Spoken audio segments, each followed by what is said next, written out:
Hello everybody. Today I am going to dictate you the passage number 33 of the modern volume 2. 5 seconds to go. Mr. Deputy Chairman Sir, the Honorable Finance Minister has proposed some demands for supplementary grants. The Finance Minister is the best judge of the kind of revenues and monies that the government requires. Therefore, as he rightly pointed out, this House really does not approve the finance bills, but it provides us an opportunity to really discuss the state of the economy and where we stand today. Coincidentally, we are debating this on a day when somewhat depressing figures and numbers for the month of October 2011 have been released today morning. I recollect, sir, while replying to the debate on price rise last week, the finance minister had raised some very important issues, and these issues related to the impact of the global slowdown on Indian economy, the kind of steps he has taken and the kind of steps he has not been able to take to really counter the impact of that slowdown. And then he enlarged this debate a little further, that management of the economy is the principal responsibility of the government, but to manage it, the government needs the cooperation of all the states, what he has conventionally described cooperative federalism in India in the management of the economy.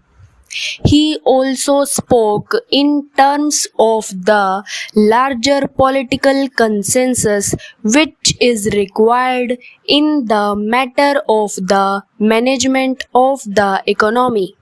Sir, some of the issues which he had raised last week and which are extremely relevant to the situations both with regard to the economy and its political management are all issues which are relevant for us today.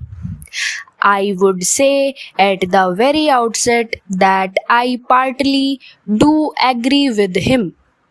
It is true, sir, that the world has faced a slowdown subsequent to the subprime crisis which took place in America.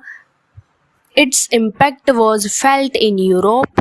Its impact has been felt in various countries. We cannot immunize ourselves from the impact of this crisis. The hardening of the oil prices has also presented us very grim challenge.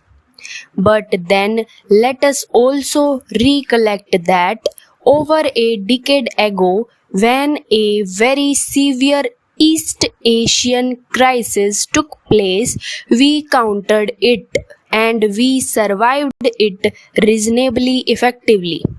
Even the first 2 years after the subprime crisis, Indian economy did maintain a respectable rate of growth. I think in the last 20 odd years, this is perhaps the grimmest situation we are passing through. The entire showcasing of India that we make to the entire world, the entire image is today taking a setback. For 2 years and even more, we have both headline inflation and food inflation at an unacceptable level. Food inflation has almost gone up at times to 20%. We cannot take comfort from the fact that the last week's figures saw it coming down a bit. Coming to the interest rates, you have used the credit squeeze by hiking interest rates 4 times this year and 13 times in all in the past several months in order to fight inflation. Now it has badly impacted several sectors such as manufacturing, automobiles, real estate, housing, etc.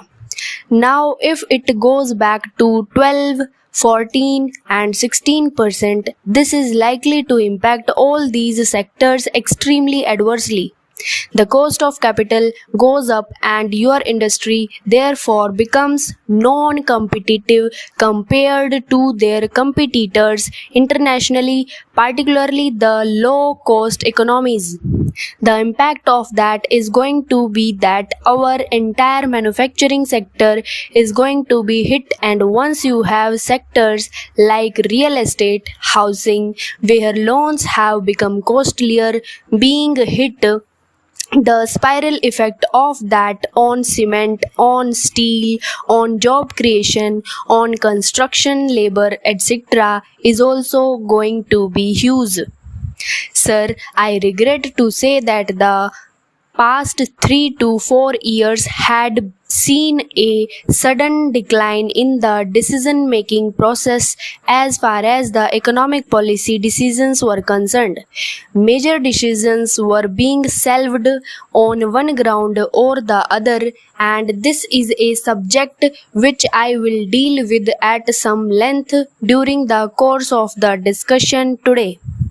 Sir, now I come to the issue of foreign direct investment in retail. When you make a big trade concession to the foreigners, you then get some concessions back from them. I could not understand why unilaterally such a concession had been made. It could have been made if it had gone and outrightly helped the Indian economy. My queer fear is there are still a lot of manufacturing sector reforms that India has to carry on. Sir, with regard to trade, you have more experience as the finance minister or trade minister than most of us. You will realize that there is a general tendency of consumers and buyers all over the world that they buy what is the best and the cheapest. Therefore, the global balance is tilting in favor of low-cost economies. Thank you.